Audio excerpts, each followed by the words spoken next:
घरातल्या लोकांना गोड बोलणं याचंच नाव भजन आहे. आपण जर आपल्या शब्दानं दुसऱ्याला दुःख होत असेल किंवा आपल्या शब्दानं दुसऱ्याचं वाईट होत असेल तर याच्यासारखं पाप जगात कोणतं नाही. आणि आपल्या शब्दानं जर एखाद्याचं चांगलं होत असेल तर त्याच्यासारखं जगात भजन कुठलंच नाही. घरात चांगलं बोलायचं शिका. निदान तुम्ही चांगलं बोलत राहिले तर लोकांना चांगलं बोलताल आणि त्याचं भजन होईल. 92 एकर जमीन एका म्हाताऱ्यानं कमवली. भजन कशाला म्हणतात ऐका. घरात सुख त्याच्याशिवाय मिळणार नाही. 92 एकर जमीन एका म्हाताऱ्यानं कमवली. मुलगा नायब तहसीलदार झाला. एकुलता एक मुलगा. गावाकडे मोठा वाडा. वाड्यात आई वडील राहतात. आणि ज्यांनी 92 एकर जमीन कमिली ते दोघं जण एका शाळेत शिकले होते. त्यांचा मित्र होता. त्यांना 1.5 एकर जमीन होती. पण त्याला 1.5 एकरची 1.25 किंवा 2 करता नाही आली. 1.5च राहिली. मुलं 2. यालाही 1.5 एकर पण 92 केली. मुलगा 1 नायब तहसीलदार. याचे दोन्ही मुलं लोकांच्या शेतात कामाला. दोघा नवरा बायकोनं 1.5 एकर जमीन खुरपायची. बैल नाही, काही नाही, आऊट नाही, ट्रॅक्टर नाही, काय नाही. दोघांनाच तितकी खुरपून काढायची. अत्यंत समाधानी व्यक्ती.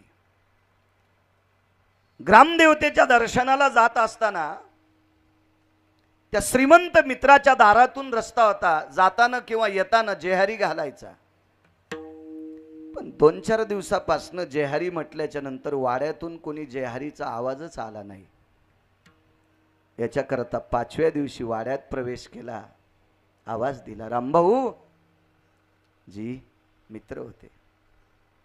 साठी वलांडलेली होती. गेल्या 4 दिवसापासून मी जेहारी घालतोय, मधनं आवाज येत नाही. हो, मंडळी आजारी येतात.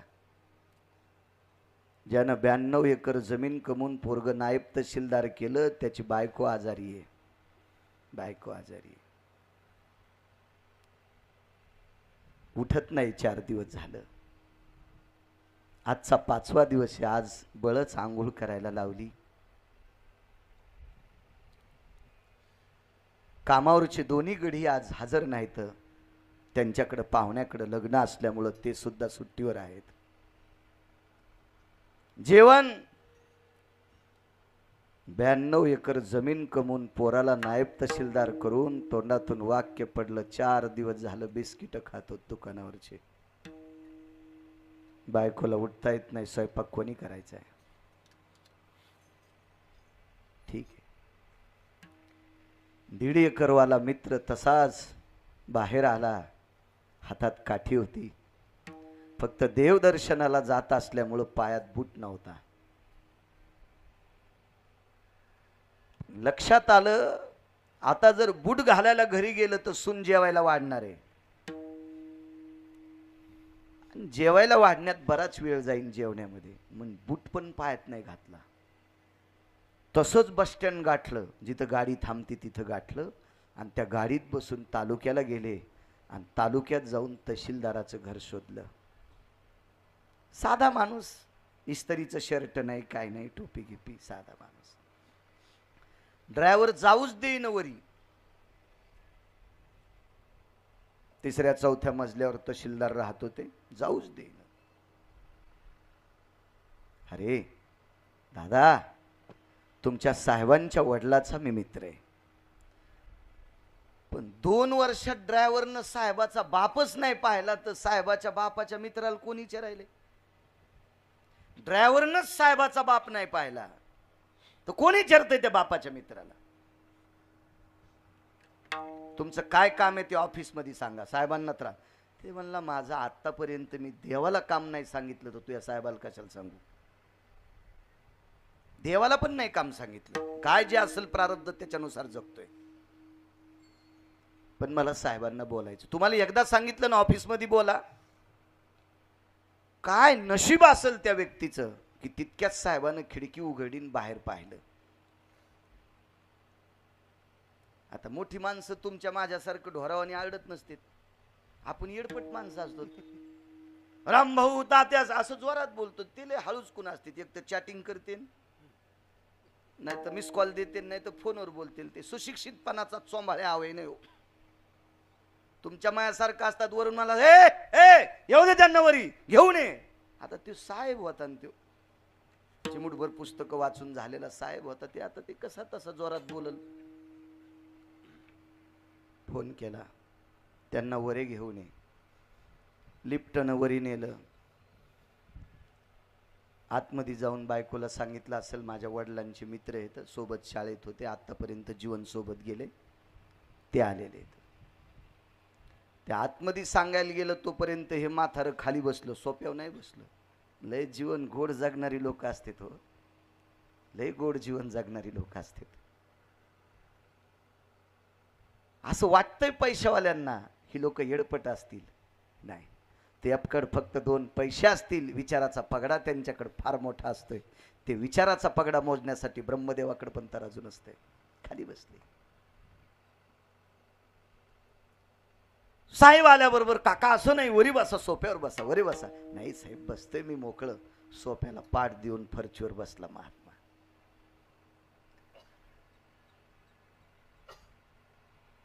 आतून 2-4 पद्धतीचे फळं कापून आले,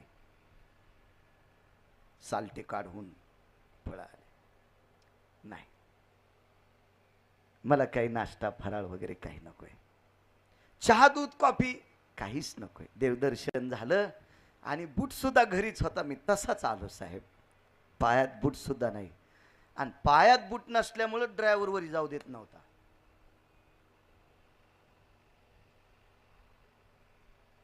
एक सांगू का, या हल्लीचा काळ दाक्षाईने जास्त आलाय. देखाव्याला जास्त किंमत देते, देखाव्याला. मी वारी एकही सोडत नाही, माफ करा, मी म्हणायला नाही पाहिजे माईकवर वारी करतो. मला वारी करण्यासाठी माणूस केले. मला जर कोंबडं केलं असतं तर सतारबाईने एकादशीला कापलं असतं. पण वारी करतो हा सुद्धा सांगणं, हा सुद्धा मूर्खपणा आहे, सांगायला नाही पाहिजे. देहूच्या वारीला चाललो बिजेला. आमच्या शेलूतनं पुण्याला जायला ट्रेन आहे, चांगल्या ट्रेन आहेत. प्रथम श्रेणीमध्ये तिकीट काढलं. माझ्याकडे पताका असती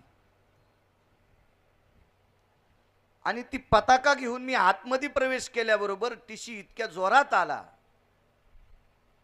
आता ते हिंदीत बोलत होतो, उतरा, तिकडे जा, मागे जा, जनरल तिकडे. एक तर धोतर आणि पताका खांद्यावर. पण मी काही त्या टीसीला जुमानलं नाही. त्याच्यासारखी इशिक कामाला लावीन इतकी माझ्याजवळ जमीन आहे, म्हणजे गर्व पण नाही त्याचा.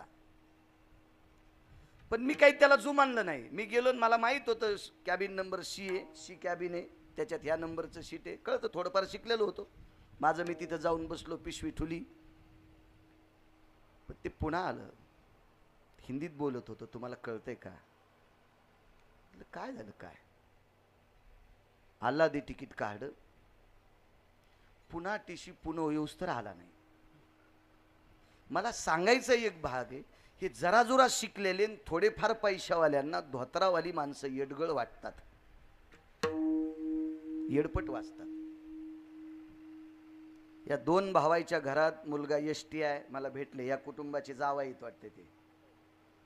एक मुलगी PS आहे आणि 2 लेकरांच्या काहीतरी नोकऱ्या सांगितल्या, इंजिनियर. दिनेश बुवा यांच्या एकाच्या जवळ गेला ना तर गाईच्या शेणाचा आणि गोमूत्राचा वास येतोय. मग खोटं वाटलं तर जवळ जाऊन बसा. ते माझ्या जवळ आले ते दर्शनाकरता. मग आता त्यांची सुपुत्र एसटी असतील, एक मुलगी PSI असेल, एक इंजिनियर असतील, एक काहीतरी असतील. त्यांनी असं समजू नये आम्ही लय भारीचे कपडे घालतो. आई वडील साधेत, साध्या कपड्यामुळे तुम्ही PSI झालात. एक सांगू का, या धोत्रावाल्यानं साध्या कपड्यावाल्यांनी जमिनी विकून जर म्हाताऱ्या गोव्याला नेल्या असत्या ना, या पुढच्या पिढीला नाशिकला गटार उपसायची वेळ आली असती. महाराज, धोत्रावाल्यानं ह्या साध्या कपड्यावाल्यानं संपत्त्या टिकून ठेवल्यात. या पॅन्टवाल्याला जरा जरा लाजा वाटायला पाहिजे भाडव्याला. विठाला विठाला विठाला विठाला विठाला. परत त्या ड्रायव्हरच्या लक्षात आलं पायात बूट नाही, साहेबाला भेटायला चाललं. विचारायचं काम आहे, आपण कोण आहात, काय काम आहे, बोल ना थोडंसं तात्विकपणानं बोल. काय जिबेल इचूट असला का तुझ्या? नाही बसली ती व्यक्ती, कारण लोक परिस्थिती वरून बघतेत, वरून बघतेत वरून. त्या टिशीला असं वाटत होतं एक तर याच्या गोळ्या संपल्यात, हे धोत्रावाला कशाला घुसलं असं वाटतं लोकांना. वाटतं हल्ली काय झालं माहितीये का, ज्याच्याकडे भारीची गाडी येते नावाचं स्टेशन आहे, तिथे एक तृतीयपंथी बांधव राहत. इथं काही अंतरावर 2.25 कोटीच्या गाडीत बसणारा, टोल नाक्यावर टाळ्या वाजणारा, सुपारीचं सुद्धा व्यसन नसलेला तृतीयपंथी 2.25 कोटीच्या गाडीत बसतो. लय पख तुटलेल्या कोंबड्यावानी उड्या हानी जाऊ नका. विठाला विठाला विठाला विठाला विठाला विठाला विठाला. माणसं समजतेत मी मोठा मी मोठा. अरे आपल्यातला सगळ्यात मोठा वरी बसलाय, त्यानं बटन दाबल्यावर आपल्याला मळ्यात जळायचंय. हे सगळे मोठाले फुकून द्यायला येते, उठवायला एकही येत नाही. विठाला विठाला विठाला विठाला विठाला विठाला. या घरात कधी सुख मिळल याचा मुद्दा मांडतोय. चांगल्या प्रतीचे वाट्यामध्ये काही पदार्थ आली, पण त्यानं नाही घेतली त्या वारकऱ्यानं. महात्मा आहे, साठी ओलांडलेला महात्मा आहे. आणि काका काय काम होतं, तहसीलदाराच्या डोळ्यात डोळे घालून बघावं नाही वाटलं. खाली मान केली आणि तोंडातून वाक्य पडलं, साहेब तुमचे वडील आणि आम्ही दोघं मित्र आहेत. साहेबाचा अजूनही गोड गैरसमज होता. काहीतरी मागणी करण्यासाठी आला असेल, घरकुल तरी मागेल, काहीतरी मागेल, मागण्यासाठी आला असेल. मान खाली केली. साठी ओलांडलेला म्हातारा तहसीलदाराच्या वडिलांचा मित्र सांगितलं, साहेब तुमचे वडील आणि मी दोघं जण मित्र होतो, सोबत एकाच शाळेत शिकलो. कामं दोघांनी पण बऱ्यापैकी केली, पण तुमच्या बाबांना यश प्रदान झालं आणि 1.5 एकरची 92 एकर जमीन केली. आज 40 लाख रुपये एकरची जमीन आहे, गुणिले 92. पण मला संपत्ती वाढवण्यात यश नाही मिळालं. मी 1.5 एकर ठेवू शकलो, मला वरी वाढवता नाही आली. साहेब मागच्या 3 वर्षापूर्वी फक्त पत्रे बदलली. कुजली होती, पाणी गळत होतं, ती पण फार प्रयत्नानं बदलली. त्या वर्षी आम्हाला दिवाळी पण भेटली नाही. त्या दिवाळीचे पैसे आम्ही पत्रात घातले. काय काम आहे काका, ऐका ना. तुम्ही तुमच्या वडिलांना एकुलते एक, मला 2 मुलं झाले. माझी दोन्ही मुलं गावातल्या श्रीमंत माणसाकडे कामाला आहेत. माझ्या एका मुलानं 3 वर्ष तुमच्या बाबांकडे नोकरी केली, 3 वर्ष. पण तुमचं शेत जरा लांब पडतं, याच्याकरता माझ्या मुलानं नोकरी सोडली, जवळच्या धरली. एक सांगू का साहेब, मला 1.5 एकर जमीन आहे. माझी दोन्ही मुलं लोकांच्या शेतात काम करतात, पण माझी मुलं शेतातून आल्याबरोबर हातपाय धुतात, देवाचं दर्शन घेतात, आमच्या दोघा पती पत्नीचं दर्शन घेतात. आणि मला कळतच नाही मी मुलाच्या बाजूला जेवलो, वेगळं जेवलंय म्हणून. आमचा दोन्हीपैकी कोणता एक मुलगा जवळ बसणार आणि जेव घालणार. साहेब मी याच्याकरता आलोय. 5 दिवस झालं, 5व्या दिवशी तुमच्या आईनं स्नान केलंय. 4 दिवस तुमची आई पडून होती. 92 एकर जमीन, तुम्ही तहसीलदार आहात, तालुका तुमच्या ताब्यात आहे. तुमची आई आणि बाबा पाण्यात बुडून बिस्किट खालेत. गरीबाचं ऐका साहेब, काही मागायचं नाही साहेब, गरीबाचं ऐका. ऐका साहेब ऐका. एकच विनंती करा, आठवड्यात 2 दिवस जरी बापाला भेटायला जात जा ना. जा. हे जे तुम्ही मला कापून फळं दिलेत का, हे 5 प्रकारची फळं आहेत, त्याच्यातलं एकच फळ तुमच्या आईला द्या. तिला तवा खाईल, तिला ताकद येईल, ती तुमच्या बापाला भाकरी करून घालीन. द्या ना साहेब याच्यातले चिरलेली फळं तुमच्या बाबाला, तुमच्या आईला. 12 टसटस डोळ्यातून पाणी आलं. साहेब आतमध्ये गेला आणि बायकोच्या कानात काय सांगितलं काय माहीत.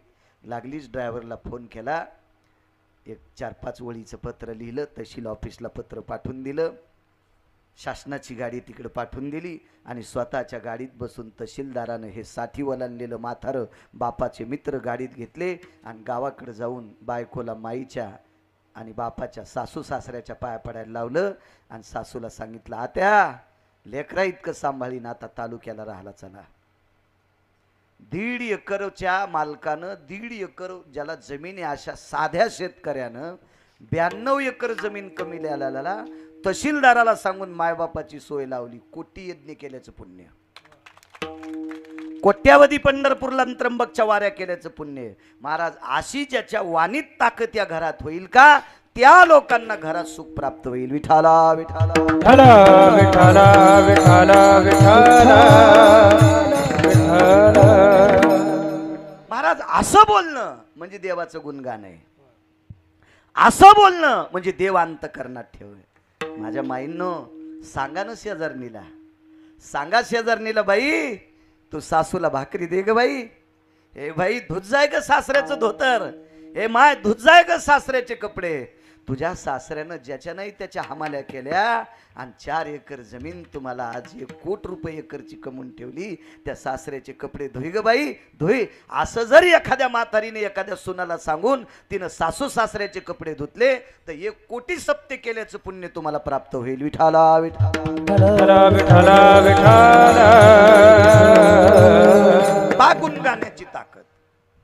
तुम्ही विटा मातीचं दगडाचं घर बांधलंय, विटा मातीचं दगडाचं घर बांधलंय. देवाचं भजन करणारे घर कोणतं बांधलंय पा. एका वारकऱ्याला अर्ध्यापेक्षा जास्त आयुष्य झोपड्यात गेलं. गुंठाभर शेती नाही. त्या झोपड्याला लाकडं जर आणायची असतील तर विचारून आणायचे, विकत घ्यायला पैसे नाहीत. अशा झोपड्यात राहणारा वारकरी पण त्या झोपड्यात राहून भजन केलं, कोणालाही वाईट सांगितलं नाही. झोपड्यात राहून एखादा तरुण जर भेटला असेल तर पूजेच्या माध्यमानं, देवकर्माच्या माध्यमानं त्या निमित्तानं त्याला जाऊन सांगायचं, अरे आई वडिलाविषयी आदर ठेव. असं गोड बोलत विटेवरच्या मालकाचं चिंतन केलं. महाराज या चिंतनाची ताकद किती मोठी झाली माहिती आहे. झोपड्यात राहणारा संक्रांतीच्या दिवशी साडी सुद्धा बायकोला नेसायला नवी नव्हती. ती अंधारात वाण देत होती. मांडीवर लुगडं फाटलेलं होतं आणि मांडीवर लुगडं फाटलं की नवऱ्याची इज्जत जाती. तुका म्हणे नग्न भाज परी ते लाज स्वामीशी. म्हणून मी तरुणांना सांगत असतो, पैसे कमवा. कोणाला आवडत असेल नसेल मला काही त्याच्याशी संबंध नाही, पण एक सहज सांगतो, आता जर विहिरीला पाणी असेल आणि जर धन वाळत असेल, मोटर बंद करून जर कीर्तनात बसला असेल तर त्याच्यासारखा नालायक दुसरा कोणी नसेल. त्यानं शेतीला पाणी देणं हे त्याचं कीर्तन आहे. मोटरचं स्टार्टर बंद करून ते पीक वाळत घालून जर गिरगावकराचं कीर्तन ऐकत असेल तर त्या भडव्याच्या पापानं मी सुद्धा जळण. विठाला विठाला विठाला विठाला विठाला. तुम्हाला कोणाची कीर्तन आवडते ते तुम्ही तुमचं ठरी जा, मला काय त्याच्याशी घे नाही. नका आणू. तुम्ही असं करा की तुमच्या तालुक्यात नाही जिल्ह्यात मला आणू नका, तरी मग काही अडचण नाही. मग धकिनारा पंढरपुरातला आहे. माझं धकिनारी माझी काळी माय, ती माझं चांगलं धकवती. काम करणं हा सर्वात मोठा पुरुषार्थ आहे. एखाद्या बाईचे मालक जर आजारी असतील, त्यांना दर अर्ध्या तासाला धरून जर लघवीला न्यावं लागत असेल चबुराव, आता 2 तासात ती बाई कीर्तनाला बसल्यावर तिच्या मालकानं लघवीला कसं जायचंय? तिनं 2-4 कीर्तनकार शिजून खाल्ली तरी पुण्य नाही. ती नवऱ्याची परेशानी करून कीर्तनात आली, तिच्यासारखी वाहटूळ जगात कोणती नाही. या साध्या वाहटुळी फक्त मंडप उडीत यात, ती घर पण उडून टाकी. ती विठाला विठाला विठाला विठाला विठाला विठाला विठाला. महाराज साडी नेसायला नाही. साडी मुलाने विचारला, आई इतक्या अंधारात वाण का दिलं? बाबा अंधारात याच्याकरता वाण दिलंय, माझ्या पायावर साडी फाटलेली, मी गाठी मारल्या आता, आणि गाठी मारलेलं लुगडं घालून जर समाजात गेलं तर लोक म्हणतील पैसे कमवायची अक्कलीच्या नवऱ्याला नाही. तू का म्हणे नग्न भाज आणि परी ते लाज स्वामीची. पत्नीच्या अंगावरचं लुगडं फाटलं तर तिच्या मायबापाची किंवा सासू सासऱ्याची इज्जत जात नाही, नवऱ्याची इज्जत जाती. म्हणून प्रत्येकानं काम करायचंय. पैसा देव नाही, कॅमेरा चालू आहे, पैसा देव नाही पण देवापेक्षा कमी पण नाही. पैसा देव नाही पण देवापेक्षा कमी पण नाही. महाराज माणसात जर बसायचं असेल तर तुमच्याकडे पैसे लागतील. धनवंता लागी सर्व मान्यता आहे जगी. अहो या सहज गोष्टी बोलायच्या आहेत, या सहज गोष्टी बोलायच्या आहेत. आंधळ्याच्या टाळीत कावळा सापडावा तसा एखाद्या व्यक्तीला एखादा सात्विक व्यक्ती सापडतो. 1.5 एकरवाल्याचं तहसीलदारानं ऐकलं हे क्वचित उदाहरण आहे, क्वचित उदाहरण आहे. शक्यतो पैशावाल्याशिवाय किंमत नाही. लग्नाच्या पत्रिका गरीब पाहुण्याला जात नाहीत, इतकं लक्षात ठेवा. इतके हरामखोर पाहुणे असतात. म्हणून पैसे कमवणं अत्यंत गरजेचे. धनवंता लागी सर्व मान्यता. एक सांगू का तुम्हाला, बायको सुद्धा नंदीबाईला आणि झुलती नवऱ्यान पैसे कमिल्यावर. कांता लवे बहुमाने सदा शृंगार भूषणे. कांता लवे बहुमाने. दागदागिने जर बायकोला केले तर बायको नंदीबाईला आणि झुलती. याच्या पलीकडे आळंदीतले मालक म्हणले कुत्रीवाणी शेपूट आली ती. कुटका देखो निशुनी जैसे पुच्छ हलवे. हातात जर भाकरी पाहिली तर कुत्र जीभ बाहेर काढितय, मान हालितय, शेपूट हालितय. तसं पैसे कमवून जर नवरा आला ना तर बायको हालती नाही तर आयुष्यभर म्हणती काय देव झोपला होता या चंडाळाच्या पदरात मला पाडले. म्हणून पैसे कमवत जा. एक म्हणला, एक महाराज म्हणला काय पैसे कमवायचे. अरे नको त्याच्या नादी लागू. त्याच्या गाद्या फायड्यावर बनलं गवसते. असे लोकायला पैसे नको म्हणणारे स्वतः पैसे छापणारे कुंटाला नाहीत. यायचं नका ऐकू, जळून जाताल. विठाला विठाला विठाला विठाला विठाला विठाला. हे पैसे नको म्हणणारेच मेल्यावर भांडणं होते पैशासाठी. कोणी वाटून घ्यावा. आणि मग लोकायला कळतंय हे तर पैसे नको म्हणत होते ना, आता कस काय भांडणं लागले. हे तोंडान नको म्हणत होता ना आशे घेत होता. मग याच्यासाठी भांडणं लागतात का नाही. फुकल्यावर आता पाणी कोणी पाजायचं म्हणून. ही अशी वेळ तुमच्यावर येऊ नये याच्याकरता आपल्या कामापुरते कमी जा. विठाला विठाला विठाला विठाला.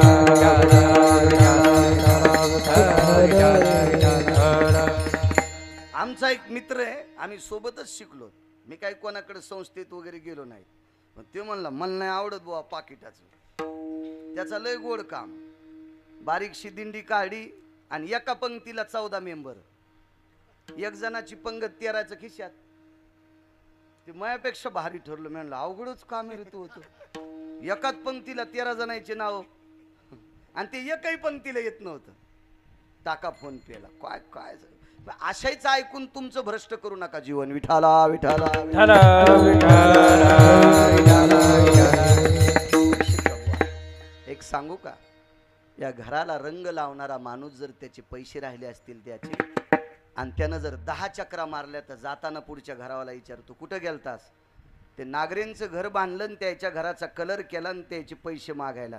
ते तिकडं म्हणते हिंमतच नव्हती तर बांधावच कशाला.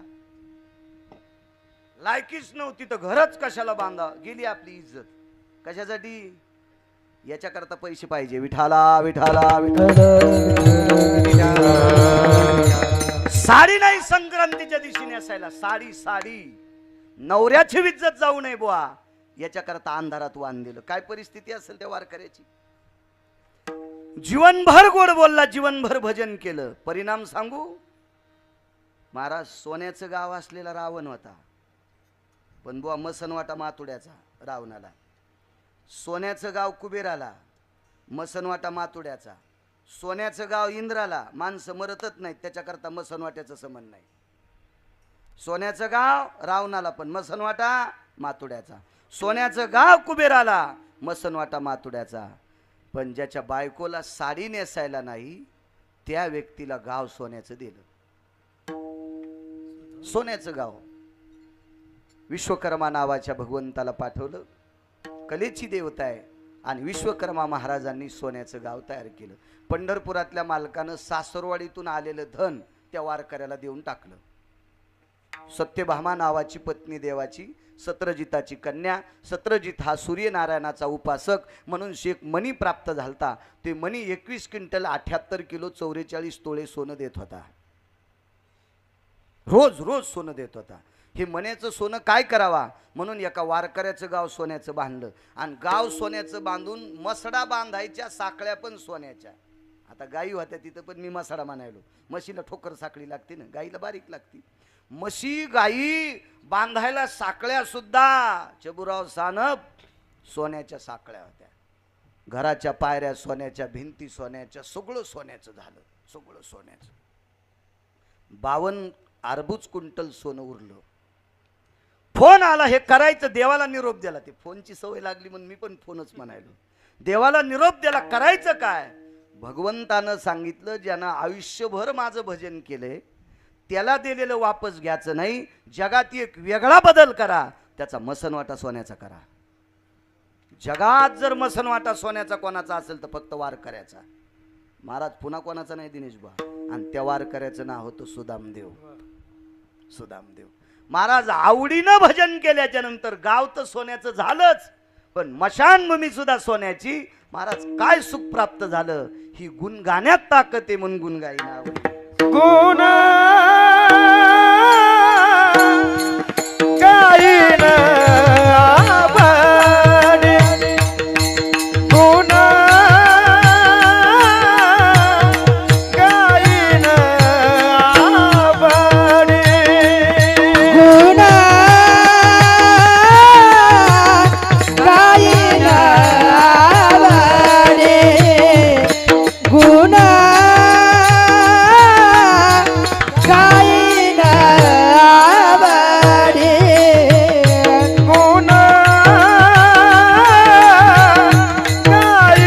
गुण गाईन आवडे, गुण गाईन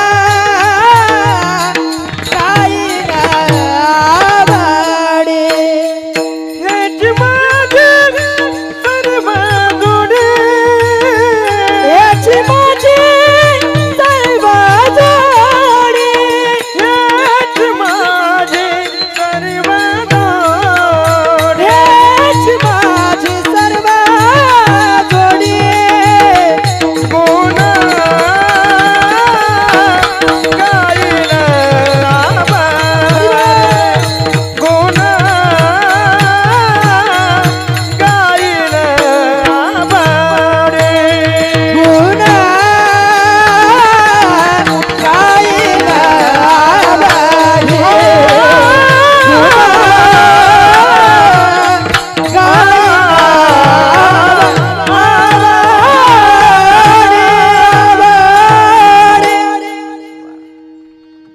गुण गोड आवाज. महाराज सुदामदेवानं इतकं आवडीनं भगवंताचं गुण गायलं. गाव सोन्याचं, मशानभूमी सुद्धा सोन्याची. किती दिवस राहणार माहिती आहे तुम्हाला? जोपर्यंत तुम्ही आम्ही जिवंत आहेत तोपर्यंत नाही. आपण कोण्या दिवशी मरू त्याचा मेळ नाही. चंद्र सूर्य जिवंत आहेत तोपर्यंत. काय ताकद आहे. म्हणून या घरातल्या लोकांनी गोड बोलत राहा, वास्तूमध्ये सुख प्राप्त होईल. वास्तूमध्ये सुख प्राप्त होईल. माणसं सांगायला इतकी, माझी जरा मराठवाड्यातली भाषा आहे, इतकी चाभरी झाली माणसं. आमच्याकडे फलाने फलाने महाराज आणले होते. म्हणलं तो पुरला तरी सुख प्राप्त व्हायचं नाही तुला. त्याला काय होत असते, तुम्हाला नीट वागावं लागेल ना. तुम्हाला एक कळतं का नागरे, मला खोकला आल्यावर तुम्ही औषध घेतल्यावर महाराईन का? डॉक्टरला म्हणलं ही बॉटल केवढ्याची आहे? ते म्हणले 150ची. 500 देतो पण मायावरचं औषध तुम्ही घ्या. डॉक्टर म्हणला याच्या गोळ्या संपल्या, त्याला काढून द्या. डॉक्टरनं सांगितलं औषध तुम्हाला घ्यावं लागेल तर गुण येईन, मी घेतल्याच्या नंतर नाही. दुखणं म्हशीला आणि इंजेक्शन पाखालील कसं जमन? म्हशीलाच द्यावं लागेल तर तिचा आजार राहील. महाराज इथं सुख प्राप्त होण्यासाठी आम्ही करू शकत नाही, ते तुम्हाला नीट वागावं लागेल. विठाला विठाला विठाला. महाराज हे वारकरी संप्रदायाचा इतका गोड गोड पुरुषार्थ आहे, पण आपल्या महाराष्ट्रातली काही फुटक्या कानाची लोक हरामखोरायच्या नादी लागली. ह्या कोपऱ्यामध्ये लिंबू बांधा, तुम्हाला पैसे येतील. अरे लिंब्या लिंब्या, आमच्या मित्राला 15,000 लिंबुनीचं झाड आहे त्याच्या रानात. 15,000 लिंबुनीचं झाड आहे. त्या दोघा नवरा बायकोला लिंबुनीची टाचणी करावं लागते तेव्हा पैसे येतात. हो, आणि त्याच्या रानातले लिंबू हुडकायला काही माणसं येतात. एका धारीचं लिंबू, एक धारीचं लिंबू 20 रुपयाला नेतात त्याच्या इथून. ते म्हणलं, म्या म्हणलं तुला पैसे भेटायलेत ना, जाऊ दे या चंडाळायला 50ला लाव. कोण्या महाराजानं सांगितलं हरामखोराचं जाऊ दे, त्याचे पैसे पापाचे येतं, त्याच्यामुळे हरामखोराकडे जात असते. विठाला विठाला विठाला विठाला नेनती काही टाना टोना, नामस्मरणा वाचवणे, काहीच करायचे नाही नालायकपणा. या घरातल्या बायकांनी वाचता येत असेल तर हरिपाठ वाचा, वाचता येत असेल तर तुकोबरायच्या गाथ्यातले रोज 5 अभंग वाचा, वाचता येत असेल तर माऊली महावैष्णव ज्ञानोबरायच्या ज्ञानेश्वरीतल्या 5 वह्या वाचा. भंगिऱ्यानं लिहिलेलं काहीच वाचू नका, वरपळून जातात. विठाला विठाला विठाला विठाला विठाला विठाला मला सुख प्राप्त होईल. तुम्हाला एक सांगू का, माऊली महावैष्णव ज्ञानोबरायच्या ज्ञानेश्वरीतली एक ओळी जर घरात पाठ केली ना आणि आंघोळ करताना जी ओळी वाचली ना, ती अक्षरे नवती देखा ब्रह्म साम्राज्य दीपिका, इतकी त्या ओळीतल्या एका अक्षरात ताकद आहे. तुकोबरायच्या गाथ्यातलं एक अक्षर तराजूत टाका आणि एकीकडे 1000 ब्रह्मदेव, फलकटो ब्रह्मास्तितायाम, एका अक्षरात इतकी ताकद आहे. 5 अभंगात ताकद किती असेल. म्हणून गाथ्याची 5 अभंग घरात वाचा, वाचता येत असेल तर. नसल वाचता येतं, नातू जर रविवारी, आता शाळा नसती, एरवी नात शाळे नसती, त्या दिवशी तिला म्हणायचं, बाई मला गाथ्यातले 11 अभंग वाचून दाखवून आजीनं बाजूला ऐकत बसायचं. त्या घरात कोट्यावधी वास्तुशांती केल्याचं पुण्य प्राप्त होईल. एवढा मोठा पुरुषार्थ आहे आपल्या ग्रंथामध्ये. गाथ्याचा पुरुषार्थ आहे, ज्ञानेश्वरीचा पुरुषार्थ आहे, रामायणाचा पुरुषार्थ आहे, भागवताचा पुरुषार्थ आहे, शिवपुराणाचा पुरुषार्थ आहे. तुम्ही करा ना घरातली घरात. पण तुम्हाला असं वाटते डोकं मग दुखायला झेंडू बाम त्यानं लावा, असं कधी होतच नसते. तुम्हाला भूक लागल्यावर मी जेवल्यावर समाधान होतं का तुमचं? मग तिथं तो वाचा वाचा करता, बुट पण पायात तरी लांगीला बुट काढणं सुंबळ्या, भूक लागल्यावर तर बुटाड पायात घालून जिलाबीच्या रांगाला. मग इथं जसं खाल्ल्यावरच आपलं पोट भरतंय, तिथं सुद्धा समाधान जाग्याला आपण केल्यावरच मिळतंय. विठाला विठाला विठाला विठाला विठाला विठाला विठाला. चला सुखाची एक अजून कल्पना सांगतो, सुखाची कल्पना. आता तुम्ही घर बांधलंय, हा भाग सोडून द्या. मी नाशिक जिल्ह्यामध्ये बऱ्याच ठिकाणी पुण्यस्मरणाच्या कीर्तनाला येतो. तुम्हाला माहीतच असते, पत्रिका वगैरे दिसतात तुम्हाला. दराडे बुवा बुवा तर खूप वेळेस सोबत असते. आता तुम्ही बी राहणारच आहेत.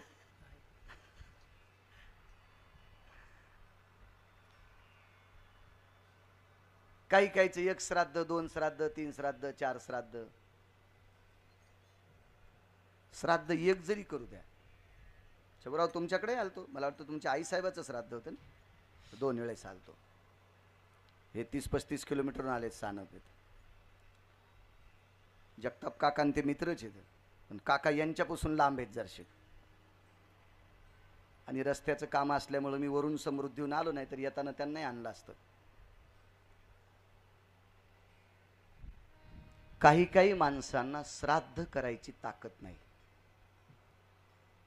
पण त्या घरात आईचा आणि बापाचा फोटो लावून सकाळी त्यांचं दर्शन घेतल्याशिवाय बाहेर पडत नाहीत. महाराजा घरात आपला घरातल्या लोकांनी फोटो लावावा आणि आपण मेल्यावर आपल्याला त्या घरातली विश्रांती मिळावी, याच्यासारखं वागावं तसं लागेल. याच्याकरता वागावं तसं लागेल. एक पुराणाचा पुरावा सांगतो तुम्हाला. वानरांच्या कुळामध्ये एक भक्त जन्माला आला. तशी फारशी भक्त आहेत, पण एकाचं नाव सांगतो. त्याचं नाव आहे गंधमादन नावाचा भक्त. घरात सुख कधी प्राप्त होईल? घरात. काही काही मोठी मोठी व्यापारी येतं, त्यांच्या त्या व्यापाराच्या ऑफिस जर मध्ये गेलं ना दराडे बुवा, तर त्यांच्या ऑफिस मध्ये देवाचे फोटो लहान पण वडिलांचा फोटो मोठा. हार घातलेला, वैकुंठवासी स्वर्गीय कोण, आमचे बाबा आहेत, आमचे आजोबा आहेत. पुण्यवान माणसं ते, मेल्यावर बी जिवंत राहिलेत. मेल्यावर बी याच्यासाठी वागावं कसं लागेल माहितीये का? उठलं की सुनाला शिव्या द्यायलाय, बायकोच्या थुतरीत मारायलाय, लेकरायला नीट बोलणं, घरी बुटा हरपून यालाय. बुटा हरपून येण्याच कळतं ना. अशा लोकांचे कसे फोटो लावतील माणसं मला सांगा ना तुम्ही. यांना कसं जिवंतपणी सुख नाही, मेल्यावर सुख नाही. गंधमादन नावाचं एक वानर आहे, वानर आहे. महाराज आपण जितकं चांगलं वागू तितकं आपल्याला सुख प्राप्त होते. कल्पना सोडून द्या, पैसा हा प्रारब्धाचा भाग आहे. महाराज कधी कधी काम करूनही कोणाला भेटत नाही, काम करून सुद्धा भेटत नाही कोणाला. माझ्या पाहण्यामध्ये मी 2 माणसं अशी पाहिली, आयुष्य कष्टात घातलं, आयुष्य कष्टात घातलं आणि शेवटच्या टप्प्यात 2.25 कोटीचं घर बांधलं. कंपाऊंड राहिलं होतं, नंतर पोरांनी केलं. त्या घराची किंमत झाली 4.5 कोटी रुपये खर्च झाला. प्रारब्ध सांगतो, एवढं सुंदर घर बांधलं, एवढं सुंदर घर बांधलं, घरात राहण्याचा योग नाही आला. प्रारब्ध समजायचं, प्रारब्ध. प्रारब्ध कालांतरानं सांगू, त्या घरी कुत्र 3.25 लाखाचं आणलं होतं. कुत्र्याचं पिल्लू 3.25 लाखाचं. त्याला सांभाळायला एक माणूस होता. पण हे सगळे कष्ट कोणाचे होते माहिती का? त्या मेलेल्या म्हाताऱ्याचे. म्हणजे त्या माणसानं इतके कष्ट केले की त्या घरातल्या कुत्र्याला सुद्धा एक सांभाळायला नोकर आहे, कुत्र्याला सुद्धा सांभाळायला नोकर आहे. पहा कष्ट करणाऱ्या माणसाची किती जोपासना असते. पण कधी कधी त्यांचं प्रारब्ध आडवं येते, त्यांना ते सुख भेटत नाही. प्रारब्ध कशावर तपासायचं? एक सोपी व्याख्या सांगतो. शेतकरी आहात तुम्ही, मी पण शेतकरी आहे. मी खरं तर आधी शेतकरी मग नंतर वारकरी. मी आधी शेतकरी. महाराज ज्याला शेती कळती त्यानं तुळशीची माळ घालायची, त्याला शाकाहार कळत असतोय, त्याला शाकाहार कळत असतोय. आपला सनातन जिवंत ठेवायची ताकद शेतीत आहे. महाराज शेती जर नाही पिकली ना, तुमच्या माळी कशावर जगत्याल? हा, या देशातले किती पुढारी एकत्रित आल्यावर गहू तयार करतील? किती शिक्षण क्षेत्रातले लोक एका जागेवर आल्यावर ज्वारी तयार करतील? नाही, ती फक्त काळी मायच तयार करते. आणि त्या मातीतून गहू ज्वारी तयार होण्यासाठी शेतकऱ्याच्या रक्ताचा घाम मातीत पडावा लागतो, त्यावेळेला ती पिकत असते, अशी पिकत नसते. तुम्ही शेतकरी आहात. आता तुमच्याकडं आमच्यापेक्षा तुम्ही 15 वर्ष जास्त पुढे आहात. भाग जरी तुमचा डोंगराळ असेल तरी विकसित लोक आहात. धरणं आहेत, सगळ्या गोष्टी आहेत, तळे पाणी वगैरे आहे, आधुनिकता तुमच्याकडे आहे. म्हणून बैलांची संख्या तुमच्याकडे कमी झाली, ट्रॅक्टर वगैरे भरपूर आहेत. पण असू द्या, तुम्ही किती मोठ्या शेतकऱ्यांनी जर बैल पाळला तर मका कोणती टाकता? त्याला कापून, त्याला बांधून मका टाकता का मोकळं सोडता येसन तोडून? कोणाची मका खाईन नाही. पण तुमच्या गावात देवाला सोडायला बैल, मग आता तुम्ही लाख रुपये देऊन आणलेला बैल मोठा का देवाला सोडायला बैल मोठा? कोणाची मका खातो ना ती बैल? ते बी कवळ्याच बिट्या खातो का नाही? खोड्यातल्याच बिट्या खातो का नाही? निबर बिट्या खात नाही, त्या तशाला तशा शेणातून पडतात. मग असे काही देवाला सोडलेले बैल कठाळे नशीबवान येत, काही न करता त्याला सुख भेटते. ते मागच्या जन्माचं गोटडो होता ठेवा तो या भावा सापडला, असे क्वचित लोक सापडतील, क्वचित. ते मागचं प्रारब्ध असल्यामुळे ती भली होतील. पण शक्यतो अजून एक लक्षात ठेवा, प्रारब्धाच्या घोड्यावर बसणाऱ्या माणसांच्या घोड्याचा लगाम कवा तुटल सांगता येत नाही. आणि स्वतःच्या कष्टानं कमवलेलं घोडं हे तासातच असतंय, तासातच असतंय. आणि प्रारब्धाच्या घोड्यावर बसणारं घोडं जर बोरी खालून गेलं ना तर थुत्तर वरबाडत आहे. म्हणून कधी कधी प्रारब्धाच्या घोड्यावर बसू नका, कष्टाच्या घोड्यावर बसा. विठाला विठाला शेतीचा जास्त छंद आहे, आवड असते मला, खूप छंद आहे शेतीचा खूप. एकदा घोडी घेतली नाही बसायला, चांगली पैसे देऊन घेतली. तुरी इकल्या त्याचा आली, घोडी घेतली. घोडीवर बसल्याच्या नंतर पहिली दुसरी तिसरी चाल होती, घोडी मस्त वाटली. पण घोडीला एक खोड होती. ती घोडी मुद्दाम लोंबकळलेल्या झाडाखालून जात होती. गिरगावकराचे डोळे फुटले असते, बोरी खालूनच गेली. मला उडी टाकता आली म्हणून जमलं. त्यावेळेला आजारी नव्हतो. आता हे आजार माझा नर्मदा मैयाने दूर केला, नाही तर मला बसून कीर्तन करावं लागत होते. मी तेवढं चाललो, 3600 किलोमीटर प्रवास केला तुम्हा सर्वांच्या आशीर्वादानं, आणि म्हणून मला आता उभं राहून कीर्तन करता येते. म्हणून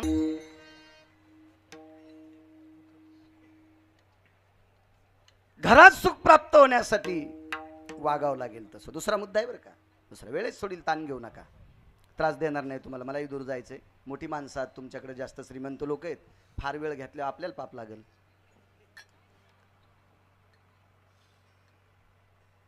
वास्तुपूजा करत असताना काही नियम मी पूर्वी करायचो, आता करत नाही. 27 वर्षापूर्वी करीत होतो. इदन्ननमभय पिंडो तत्रा वास्तु सुजयो प्रदहो भजः मिद्यन्कृतजना सर्वशास्त्रो सन्मता भव पुण्याय यस्वाकारेण ब्रह्माय प्रशिवरुणेन्द्राय सर्वस्थिता शचिपुरन्दराय सदब्रह्मा सावित्रीस्तत रुक्मिणी पाण्डुरंग प्रमुख पंचायतनः यस्सर्वानां गिरिजाय सर्वस्थितं पाशुपतारुडायां एकदन्ता स्थितो शचि सर्वस्थिति पुरान्दर जयन्तो सर्वमिद्यायां कृतु यक्ष किन्नरो गंधर्वो चारणो विद्याधर लोकपाल दिक्पालो चारुहासं परमहंसां या सगळ्या देवतेला अवदान द्यायचो मी त्यावेळेला. पण आता दिनेश बोक करत नाही. इकडे आलो प्रमोशन झालं थोडंसं विठाला विठाला विठाला विठाला विठाला विठाला. प्रमोशन या शब्दाचा अर्थ असा आहे की सगळ्यात मोठी सिद्धता कशाला असेल तर भजनाला आहे. कर्मकांडाला वाईट म्हणणार नाही, पण कर्मकांडाचा इतिहास असा आहे चिंतामणी देवा आमचे आदरणीय विजू भाऊ, रामकृष्ण हरी म्हणताना चुकलं तरी पाप लागत नाही. वाल्या नावाचा व्यक्ती राम राम म्हणतच नव्हता, मरा मराच म्हणत होता, तरी देव ताब्यात राहिला. आणि हे शास्त्राचे पुराणाचे जे श्लोक आहेत का, हे जर चुकले ना, मंत्र चळे थोडा मंत्र चळे थोडा मंत्र चळे थोडा मंत्र चळे थोडा होय धडची होय वेडा परिधडची होय वेडा परिधडची होय वेडा परिधडची होय वेडा परिधडची होय वेडा परिधडची होय वेडा मंत्र चळे थोडा परिधडची होय वेडा परिधडची होय वेडा परिधडची होय वेडा हा मंत्र चळे थोडा परिधडची होय वेडा परिधडची होय वेडा परिधडची होय वेडा वेडा वेडा. म्हणून हे जे मंत्र आहेत ना, हे शिस्तीत म्हणायचे. कधी कधी काय होतं माहितीये का, आम्हाला चांगले म्हणा वाटतो, पण यजमान म्हणतो भोयटे आवता ना, म्हणजे लवकर आटपा. यजमान काय म्हणतो आम्हाला, पैसे 1 रुपया काय घेतो, 1.5 रुपये घे, पण पटकन आवर. मंत्र कसे आवरता येतील पटकन, त्याला काही मर्यादा आहे का नाही. मग अशी गडबडी माणसं झाली, त्याचं पाप यांच्या डोक्यावर न पडता मंत्रोच्चार करणाऱ्याच्या डोक्यावर पडत असते, आणि त्या पापानं संसार दग्ध होत असतो. एक पुराणातला पुरावा आदरणीय महाराष्ट्राच्या मातीमध्ये मूळतः काशी विद्यापीठातून 3 शास्त्री बाहेर आले. तुकाराम महाराज महामुनी तुमच्या परिसरातले, गर्व पाहिजे, तसा शास्त्री होणे आता शिल्लक नाही. तुकाराम महाराज महामुनी. कारण सांगू, कारण काशी विद्यापीठामध्ये महाराष्ट्रातल्या माणसाचा जर फोटो कोणाचा असेल तर ते फक्त तुकाराम महाराज महामुनींचा आहे. वारकरी शिक्षण संस्थेतली मोठी व्यक्ती तुकाराम महाराज महामुनी. जगन्नाथ अण्णा पवार आणि प्रल्हाद शास्त्री दैठणकर हे काशी विद्यापीठातून पुरेपूर मार्कानं पास होणारे महाराष्ट्रातले 3 शास्त्री. त्याच्यातले एक शास्त्री जिवंत आहेत. आमच्या भागातलं आमचं नशीब चांगलं, ते परभणी जिल्ह्यातले इथं प्रल्हाद शास्त्री दैठणकर म्हणायचे, आपला संप्रदायाचा पगडा इतका मोठा आहे पुराणाचा, शास्त्राचा, वेदाचा, याच्यातल्या जर रुचा चुकल्या, श्लोक चुकले तर याचं फार पडसाद. कालिदासांनी महाजगदंबेची उपासना केली. आता मी पूजा पाहिली, छान पूजा मांडली वास्तूची, जगदंबेची आराधना केली, आणि त्यांचं काही रसोदीर्घ चुकले दराडे बुवा. तर कालिदासांनी संध्याकाळी झोपले, पहाटे उठले तर त्यांचं शरीर धोत्रासारखं झालं. कालिदास, आज संस्कृतमध्ये कालिदास पुरस्कार दिला जातो, त्यावरती कालिदास विद्वान किती असतील कल्पना करा. थोडं चळलं, मग आराधना केली, भगवंत प्रसन्न झाले, भगवान शिवजी प्रकट झाले. कालिदास किती विद्वान होते पहा, त्यांना भगवान शिवशंकर बोलत होते. काय कालिदास, काय नाही, अरे काय केलं काल तू. मी नाही बोललो, शंकर बोलतात, शिवजी बोलतात. मी काल जगदंबेची कालीची उपासना केली, काही चुकलंय, मंत्रोच्चार, धडची होय वेडा. महाराज कालिदासासारख्यांना फटका बसलाय. तिथे गिरगावचा बाळ्या कोण्या झाडाचा पाला आहे. म्हणून आपल्या वाट्याला जर ज्ञानेश्वरीचं पारायण आलं असेल तर शिस्तीत वाचायचं, दमानं वाचायचं, सावकाश वाचायचं. कधी कधी रामायण वाचायला सभा दादा गदा जन्नारांना बोला या काय तो गुत्त घेतलंस का काय घेतलंस का तू काय खरड छाटणी करायला का गोड छाटणी करायला बागाची एखादा पाला पडला काय आणि राहायला काय येडपटपणा आहे ना तू असला नालायकपणा करत असतील का. तुम्ही चांगली माणसं आहेत पण कधी कधी अभंग म्हणताना एक एक शब्द पण खाऊन टाकतात. काही पण महाराज मृदंगवाजीनं आपल्या बापाची जहागिरी नाही, कीर्तनी आपली स्वयं कोणाच्या बापाची जहागिरी नाही, गायन कोणाच्या बापाची जहागिरी. निळोबाराय सांगतात निळामणे नवरस देख जाणती गायक विरळाते. नवरसाचा सिद्धांत ज्याला लक्षात येतो किंवा कीर्तनकार बोलत असताना अभंगाची अर्थदृष्टी लावून जो ऐकतो त्याला गायक म्हणत असतात. मर्यादा पुरुषोत्तम रामचंद्र वनवासाला चालले, ते एखाद्या वेळेस सूर कसा काढावा लागेल, गोड काढावं लागेल, इमोशनल काढावं लागेल, करुणेतला काढावा लागेल. आणि कसा मला टाकून गेलाय या कसं शक्य, त्याचा भाव काय, त्याचा अर्थ काय, लोकांच्या मनावर काय त्याचा पगडा होईल, हा प्रत्येक गोष्टीचा सिद्धांत आहे. महाराज एखाद्या वेळेस आता वास्तूचं कीर्तन आहे, शौर्यात बोललं तरी चालेल, विरसरीत बोललं तरी चालेल, पुण्यतिथीचं कीर्तन आहे, श्राद्धाचं कीर्तन आहे, तिथं भाषा कीर्तन करायची कशी असावा. काही जर घोडे दामटीत असेल का त्याच्या बापाची जागिरी येते कीर्तन करणं. महाराज देवानं आपल्याला सद्गुण दिलाय, हा चुकीच्या ठिकाणी वापरायसाठी दिलेला नाही. अद्याप नाही सामान्य वाद्य नाही बुवा. भगवान शिवशंकरानं आरक्षित केलेलं वारकरी संप्रदायातील या सनातन संस्कृतीतलं गोड वाद्य म्हणजे मृदंग वाद्य. याची फार मोठी जोपासना आहे. हेच वाद्य आज तुमच्या वाद्याला 5-4 हजाराची बॅग आहे, पण वैकुंठवासी शंकरबापू आपेगावकर हा मृदंग धोत्रात बांधून अमेरिकेला नेलता. पद्मश्री शंकरबापू आपेगावकर धोत्राच्या दुडक्यात बांधून अमेरिकेत विमानानं मृदंग नेला. काय पुरुषार्थ आहे महाराजा मृदंगाचा. जाऊ द्या, आता कोणतं कमी आहे आपल्या तिघायला, कोणतं कमी आता सांगा ना आपल्याला. अब्जा दिस पण आपल्या पाया पडतो ना, त्याच्या गोळ्या संपल्यात म्हणून पडत नाहीत. आपण ज्ञानोबराय तुकोबरायचे पायीके म्हणून पडते. मी नेहमी सांगत असतो आपट्याचा पाला कोणत्याही शेळ्या खात्यात. शमी म्हणजे सौंदड, चांगल्या रानावर येते बघा, शमी सौंदड म्हणतात तिला. ही भुमरुट्या जमिनीवर येत नाही, ती चांगल्या काळीच्या जमिनी. कोणत्याही शेळ्या खात्यात, पण या सौंदडीला ना आपट्याला देव केले दसऱ्यानं. सौंदड आपटा रान चारा हे तो दसऱ्याचा तुरा. आणि दसऱ्याच्या दिवशी त्याच आपट्याचं सोनं म्हणून स्वीकारतात. आणि एरवी आपट्याला कोणत्याही शेळ्या खात्यात, पण त्या आपट्याला दसरा आल्यामुळं त्याला देव पण आलंय. आपल्याला देव पण ज्ञानोबराय तुकोबरायमुळे आलं. विठाला विठ्ठल विठ्ठल विठ्ठल विठ्ठल विठ्ठल. एरवी तरी पुशे कोण पावे एक देवासाठी मान, एका देवासाठी आपल्याला किंमत नाही. एरवी कोणी इच्छा, लोक मायबापाच्या पाया पडत आपल्या पडतात फक्त देवामुळं. आपण तसं शिस्तीत वागावं. दोष काढण्यासाठी नाना प्रकारच्या साधन आहेत. गाय बांधत असतात वास्तूच्या वेळेला, घोडं बांधत असतात. घोडं शक्य नाही आता सगळ्यांना. नसली जरी तुमच्याकडे गाय तर 4-2 दिवस दारात गाय बांधा, त्याच्याशिवाय वास्तू सफल होत नाही. एक क्विंटल भरगिर, असे क्विंटल शब्द चुकीचा आलाय, 100 गिरगाव वगैरे जरी तुम्ही दारात पुरले तरी तुमची वास्तुशांती सफल होत नाही. तर गायच बांधावं लागेल. 4-2 दिवस कवत नाही, दारात एकमेक रवायची, ती गाय बांधायची. हो, 4-3 दिवसापुरतं शेण त्याच या समोरच्या कोपऱ्यात तिथे एक खड्डा करायचा आणि ते शेण तिचं तिथं टाकून द्यायचं आणि बंद करायची जागा, तर त्या घराला सुख प्राप्त होत असते. वास्तुशिक पूजाच शास्त्र आहे त्याचं. गाई घराचे दोष काढण्याची ताकद गाई इतकी कशातच नाही.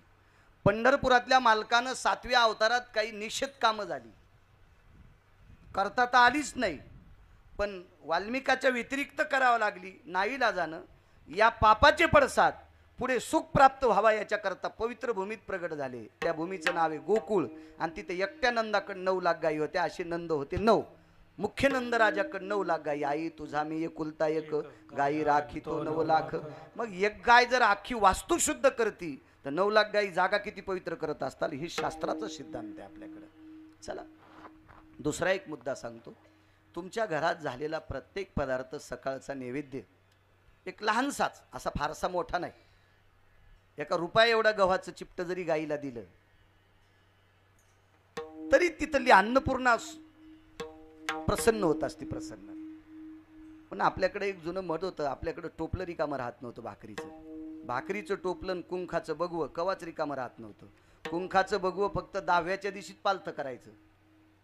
जर त्यांच्या भावकीत जर 10वा असेल ना, त्या दिवशी बघवं जमिनीत रिचवायचं आणि बघवं धुवून दुसरं कुंकू टाकायचं, त्या दिवशी पालथं. आणि दुर्डी सुद्धा सुतक फिटायच्या दिवशीच पालथी करायची. शहाण्या बायका दुर्डी पालथी हानीतच नव्हत्या. टिकल्यावाल्यांना कळत नाही, त्याला काय सांगावं. विठाला विठाला विठाला विठाला विठाला विठाला. एवढा मोठा पुरुषार्थ होता, इतका मोठा पुरुषार्थ होता. आता झालंय कसं माहितीये का, असं जर मी सांगितलं तर हे शिकल्यावाले मला वेड्यात काढतील. याचं कारण सांगू का, तुमच्याकडे चिखूल झाला याच्याकरता तुम्ही येड्यात काढताल. इथं बसलेल्या 60 वर्षाच्या वयाच्या माणसाला त्यांच्या 20 वर्षाचा काळ विचारा, बुंदी किती लग्नात होत होती.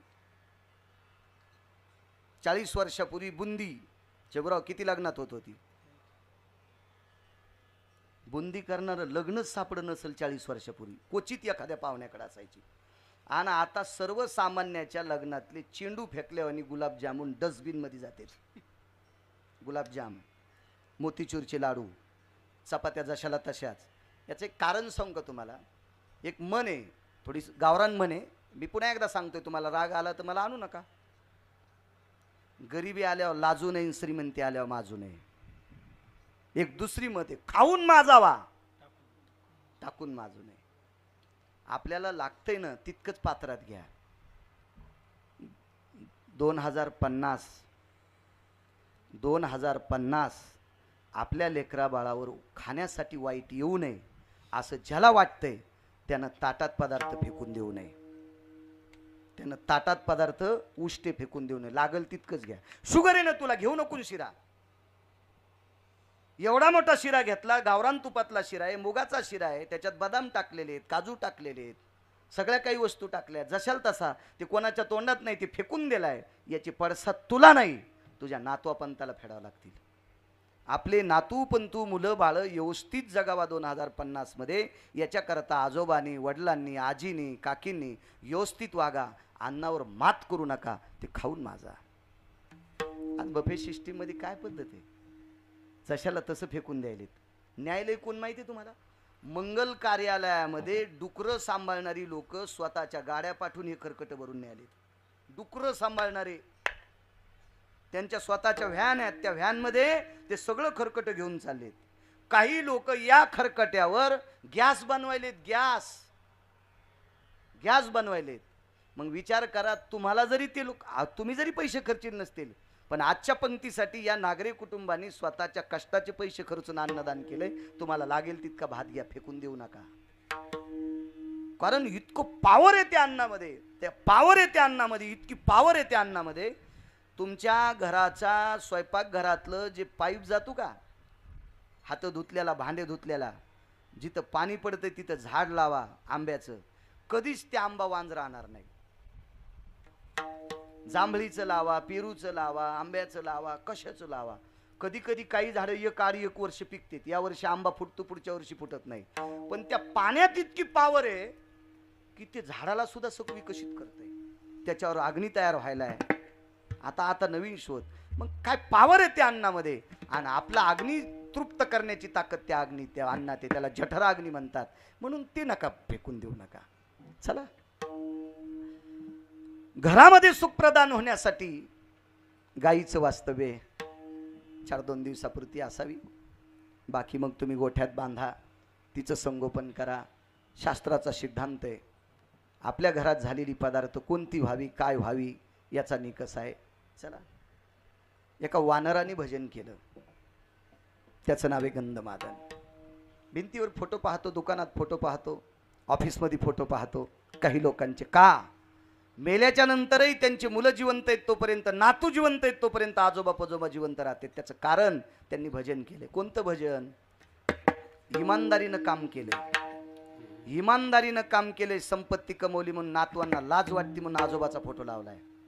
इमानदारीनं काम केले, कष्टानं संपत्ती कमवली म्हणून पोराला लाज वाटती म्हणून 4-4 कोटीच्या ऑफिसमध्ये बापाचा फोटो, आजोबाचा फोटो, पंजोबाचा फोटो आहे. ऐका ऐका, ऐका, भजन करण्याची ताकद, चांगलं वागणे, चांगलं बोलणे, चांगलं काम करणे, जोडून या धन उत्तम व्यवहारे, समाजाशी गुण्या गोविंदानं राहणं, घरातल्या लोकांशी गुण्या गोविंदानं राहणं. आपल्या ऑफिसमध्ये फोटो राहील, घरात दक्षिणेकडे तोंड करून फोटो राहील. गेलेल्या माणसाचे फोटोचे चेहरे दक्षिणेकडे तोंड करून असावा. मनानं कोणीकडेही तोंड करून लाई जाऊ नका. हे शास्त्र आहे. विठाला विठाला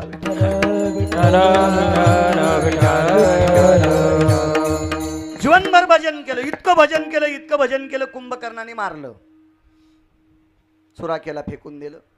मारुतीरायाला ते पार्थिव सापडलं. पार्थिव म्हणजे शाबीत नाही, हाडा मासाचा त्वचेचा गोळा सापडला. मारुतीरायानं तो गोळा घेतला. मर्यादा पुरुषोत्तम रामचंद्राकडे रात्री 2 वाजता आले आणि प्रभूला सांगितलं, प्रभू हा गंधमादन नावाचं वानर आहे, हा मेला तरी तुमचं भजन करतोय. त्याच्या रक्ताच्या थेंबातून राम राम, त्याच्या मासातून राम राम, अंगावरच्या रोमातून राम राम, त्वचेतून राम राम असे शब्द. भगवंतानं असं वंजळीत घेतलं, डोळ्यातल्या पाण्यानं धुतलं आणि किष्किंधेचे राजे सुग्रीव यांना जवळ बोलवलं, बिभीषणाला जवळ बोलवलं आणि सांगितलं, उद्या सकाळी ब्राह्मी मुहूर्तावर गंधमादनाची समाधी करा. समाधी दिली त्याला. आणि मग दुसऱ्या दिवशी सकाळी समुद्र स्नान आटपलं आणि स्नान आटपल्याच्या नंतर बिभीषणाला जवळ बोलवलं आणि सांगितलं, राजे रावण काही मरेपर्यंत मला सीता देत नाही. गुणगाईन आवड्या घरात सुख कधी प्राप्त होत असतं बघा. चंद्र सूर्य तोपर्यंत लोक सुखी आहेत. हजारो गिरगावकर मरतील पण गंधमादनाचं नाव मरणार नाही. या सगळ्या कीर्तनकाराला चरित्र रामायणातलं सांगत असताना गंधमादनाचं चरित्र सांगावंच लागेल. गुण गाण्याची ताकद किती मोठी बघा.